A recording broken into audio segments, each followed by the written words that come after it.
Hello दोस्तों, स्वागत है मेरी इस स्टडी चैनल पर। तो आज बात करेंगे कक्षा 12th के हिंदी काव्य खंड का जो चैप्टर है गांव का घर। हम लोग उसके बारे में आज पढ़ेंगे, ठीक ना, कि गांव के घर में क्या है। सबसे पहले जानते हैं कि लेखक का नाम क्या है, ठीक है, तथा इनके पापा का नाम क्या है, कहाँ के रहने वाले हैं, जानते हैं इसके बारे में, ठीक है। तो जो लेखक का नाम है उनका नाम है ज्ञानेंद्र पति, जिनका जन्म हुआ था 1 जनवरी 1950 को। जन्म स्थान जो है वो गोड्डा झारखंड में। इनका कहाँ हुआ था? गोड्डा नाम का जगह है जो झारखंड में पड़ता है, ठीक ना।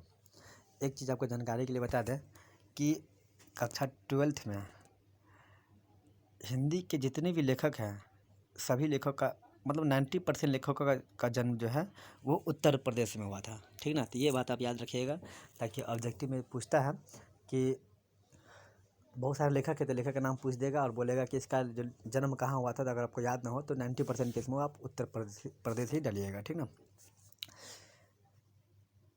इनके माता जी का नाम जो है वो सरला देवी तथा इनके पिताजी का नाम जो है वो देवेंद्र प्रसाद चौबे थे, ठीक ना। इनकी शिक्षा जो है, प्रारंभिक शिक्षा जो है गाँव के ही स्कूल में हुआ। गांव के स्कूल से प्रारंभिक शिक्षा प्राप्त किए। उसके बाद जो है BA और MA अंग्रेजी विषय में पटना विश्वविद्यालय से किए, ठीक ना। फिर हिंदी में MA बिहार विश्वविद्यालय मुजफ्फरपुर से किए। तो आज हम बात करते हैं ज्ञानेंद्र पति जी जो है वो क्या लिखे थे गांव के घर में, ठीक ना। हम लोग आज इसके बारे में बात करते हैं।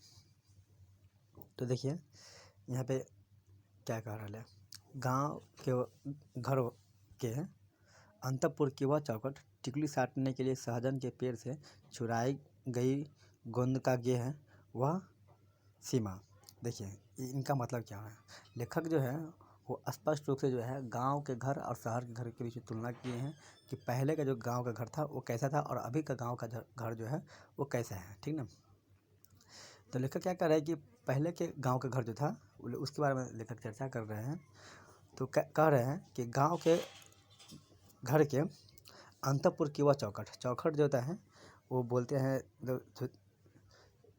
देखिए बता रहे जैसे चौखट ये है, ये इस तरह से मतलब दरवाज़ा हुआ, ठीक है ना। तो दरवाज़ा का ये जो भाग होता है इसको चौखट बोला जाता है, ठीक है। तो पहले ये जो भाग देख रहे हैं ये जो है इस तरह से है ना, तो ये हुआ, ये दरवाज़ा हुआ, है ना। ये जो भाग देख रहे हैं ये सब भाग जो है इसको चौखट बुलाते हैं, ठीक ना। तो इस जो भाग है तो इसको चौखट बोला जाता है। तो पहले के समय में जो था, लेखक जो कह रहे हैं कि अंतपुर की वह चौखट टिकुली साटने के लिए सहजन के पेड़ से छुड़ाई गई गेंद का गेह वह सीमा। मतलब लेखक कह रहे हैं कि चौखट का जब प्रयोग होता था वह टिकली साटने के लिए। और टिकली जो है पहले के समय में, अभी तो बहुत टिकली जो क्या होता है पहले ही जान लीजिए। टिकली क्या होता है? टिकली होता है जो मतलब महिलाएं लोग, लेडीज लोग जो मतलब बिंदी जो साटती है उसको टिकली कहते हैं, ठीक ना, बिंदी को। तो अब तो बहुत सस्ता हो गया, पहले के समय ना पैसा का ज़्यादा कीमत है, ठीक ना। तो उस समय एक टिकली को बार बार यूज करने के लिए महिलाएं लोग जो है वो सहजन के मतलब गोंद को लेकर के और उसको चौखट पे साट दिया, है ना। और जब यूज करने के बाद जब भी उसको जब भी मतलब काम करना होता था तो वो जो उसको गोंद लगे तो टिकली को जाकर उसमें सार देता था, ठीक ना। पहले का समय का ये था, लेकिन अब ऐसा नहीं। अब तो टिकली लोग अब तो डायरेक्टली नया ही टिकली खरीदता है ना, क्योंकि वो अब सस्ता बहुत ज़्यादा हो गया मार्केट में। लेखक कह रहे हैं कि जिसके भीतर आने से पहले खास कर आना पड़ता था बुजुर्गों को। अब पहले का घर कैसा था? तो कह रहे लेखक कि अगर जिस किसी को भी जो मतलब जो बड़े बुजुर्ग होते हैं ना, तो उनको भीतर आने से पहले खास कर आना पड़ता था, है ना। बुजुर्गों को खड़ाऊ खटाकानी पड़ती थी खबरदार की। और उससे पहले जैसे मान गए कि ये दरवाज़ा है, ठीक ना, ये दरवाज़ा हुआ, है ना। तो अगर घर में आना है तो उससे पहले जो है वो खबरदार कह के या फिर कोई इंडिकेशन बोल करके, है ना, खड़ाऊ खटकानी पड़ती थी खबरदार की। और हमेशा और प्रायः तो उसके उधर ही रुकना पड़ता था और हमेशा जो है वो दरवाजे के इस पार ही रुक करके और बोलना पड़ता था, ठीक ना। फिर लेखक क्या कहते हैं, एक अदृश्य पर्दे के पार से पुकारना पड़ता था किसी को बगैर नाम लिए, जिसकी तर्जनी की नोक धारण किए रहती थी सारे काम सहज शंख के चिन्ह की तरह। मतलब लेखक कह रहा है क्या कि एक अदृश्य पर्दा, जैसे मान गए कि ये है गेट है ना, दरवाज़ा मानिए ये हो गया आपका दरवाज़ा, तो दरवाज़ा पर जो है वो पर्दा लगल है, ये है ना, ये है आपका, तो यहाँ पर पर्दा लगल है। क्लियर। तो पर्दा किस बुजुर्गों को जो है अगर वो घर में जाना रहता है ना, तो वो खास करके यहाँ पर्दा लगल है, तो पर्दा के इस पार ही अदृश्य पर्दा है, पर्दे के इस पार से ही पुकारना पड़ता था बगैर किसी के नाम लिए हुए, है ना। और अभी भी अक्सर आपको देखने को मिल जाएगा।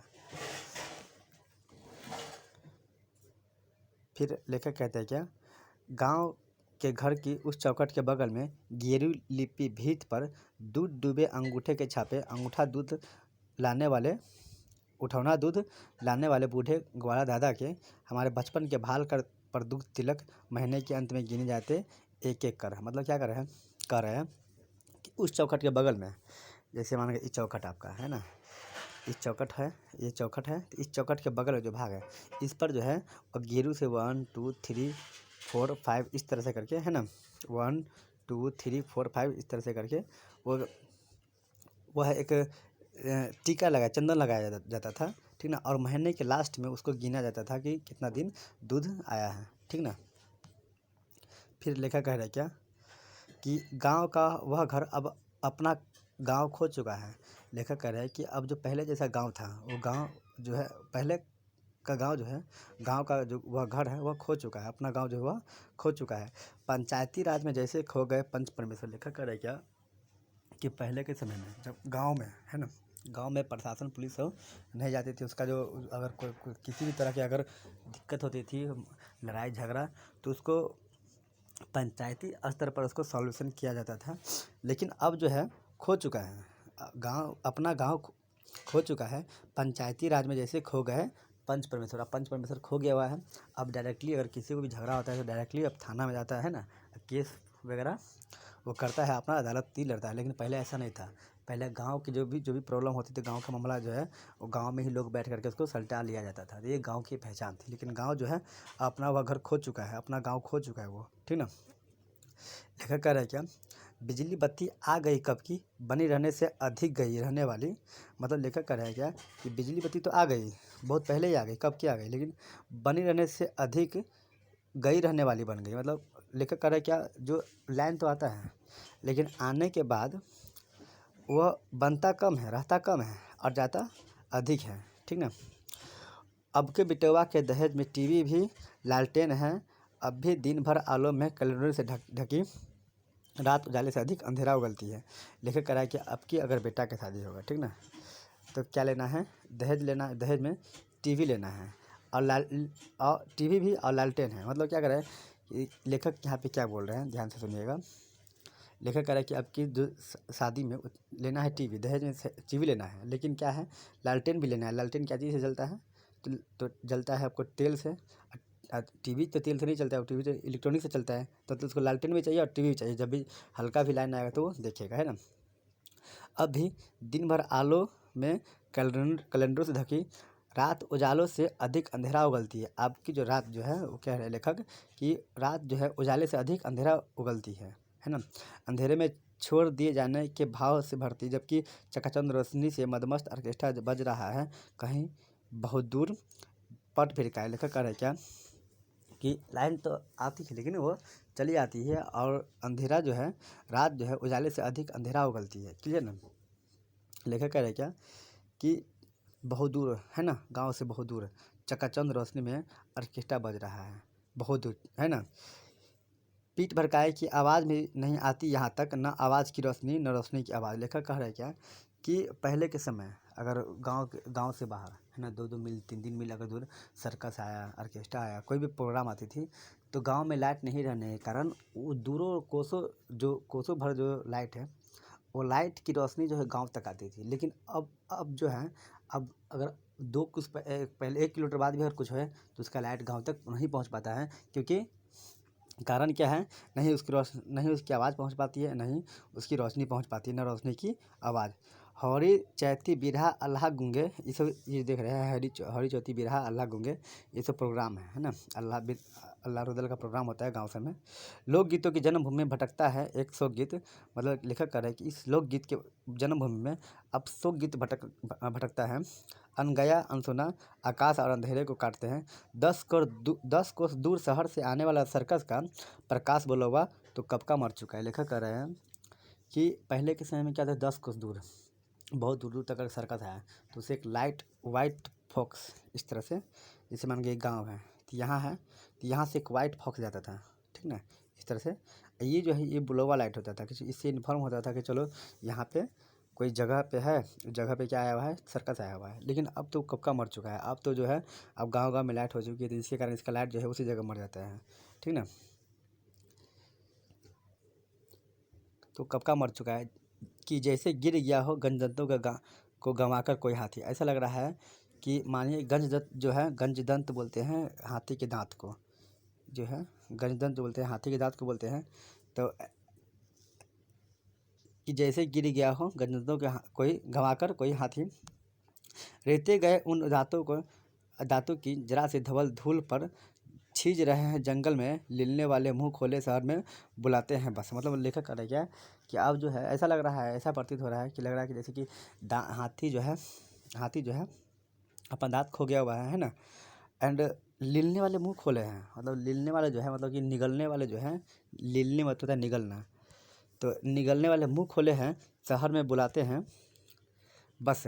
अदालतों और अस्पतालों के फैले फैले भी रुंदे गंधाते अमित्र परिसर की जिन पुलों से गांव के घर की रीढ़ झुरझुराती है। लेखक कह रहे हैं कि आप शहर में जाइए, है ना, तो शहर में जो लोग हैं वो पैसे के लिए क्या किए हुए हैं, मिलने के लिए तैयार है ना।